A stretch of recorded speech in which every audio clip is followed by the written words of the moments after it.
Ladies and gentlemen, today let's dive into something we all experience but rarely talk about openly: our emotions. Emotions are what make us human. They're the colors that paint the canvas of our lives.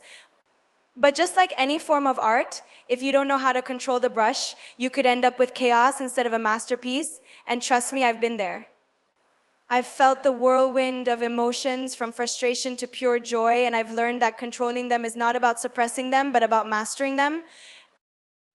Growing up, I wasn't always the confident person you see now. I had moments where anger would control my actions or disappointment would make me doubt my worth, but I realized something important: emotions are powerful. They can build you up or tear you down depending on how you manage them. So how do we strike that balance? It starts with understanding that emotions are not the enemy, they're messengers.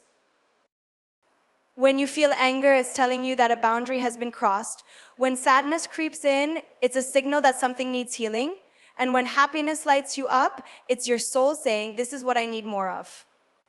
Instead of reacting impulsively, take a moment to listen to what your emotions are trying to tell you. That moment of pause, it's everything. It's the space where you reclaim your power. I remember when I first entered the industry, there were so many moments that tested me. There were rejections, criticisms, and times when I felt invisible despite giving my all. In those moments, my emotions wanted to take over.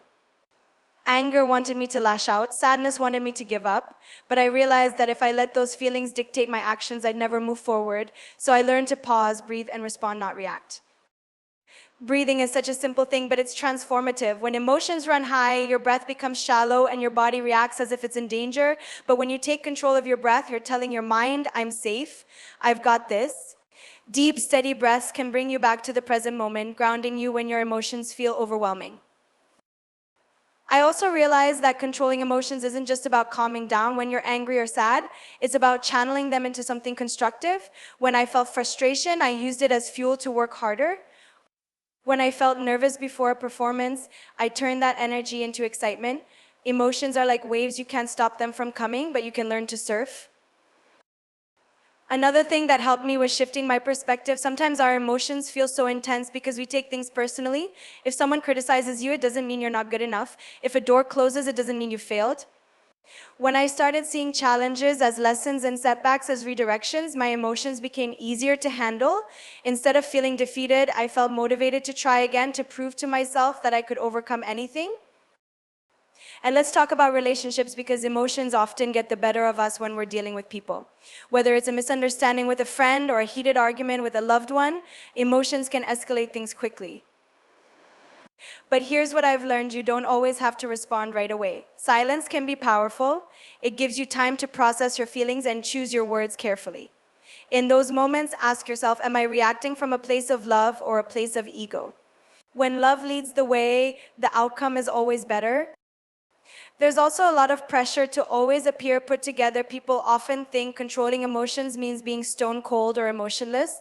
That's not true. Vulnerability is strength. It's okay to cry when you're hurt or to express joy when you're happy. Controlling your emotions isn't about hiding them. It's about expressing them in a way that doesn't harm you or others. And you know what's crucial? Self-awareness. The more you understand yourself, the easier it becomes to manage your emotions. Take time to reflect. What triggers you? What calms you? When you know these things, you're better equipped to handle situations that test your patience or resilience. Music has always been my outlet. When words fail, music speaks. There have been days when I've felt completely overwhelmed, and instead of bottling it all up, I dance it out. Movement has a way of releasing pent-up emotions. So find your outlet, whether it's music, writing, art, or simply talking to someone who listens without judgment. Another lesson I've learned is the importance of letting go. Sometimes we hold on to emotions for too long: grudges, regret, anger, but carrying those feelings is like drinking poison and expecting someone else to suffer. Forgive, not for others, but for yourself. Forgiveness is freedom. And let's not forget the power of gratitude. It's impossible to feel overwhelmed by negative emotions when you're focusing on what you're grateful for. Even on the hardest days, there's always something to appreciate: a kind word, a beautiful sunset, or the fact that you're here, alive, and capable of change. Gratitude shifts your focus from what's wrong to what's right. Now, I know this journey isn't easy. There will be days when your emotions feel too strong, when controlling them feels impossible, and that's okay. Be gentle with yourself. Growth takes time. Every time you choose to pause, to breathe, to respond with intention, you're making progress. And let me tell you, when you start to master your emotions, life changes, you become unstoppable. Challenges don't scare you anymore because you know you have the strength to face them. People's opinions don't define you because you're grounded in your truth. And most importantly, you find peace not because life is perfect, but because you've learned how to navigate its imperfections with grace.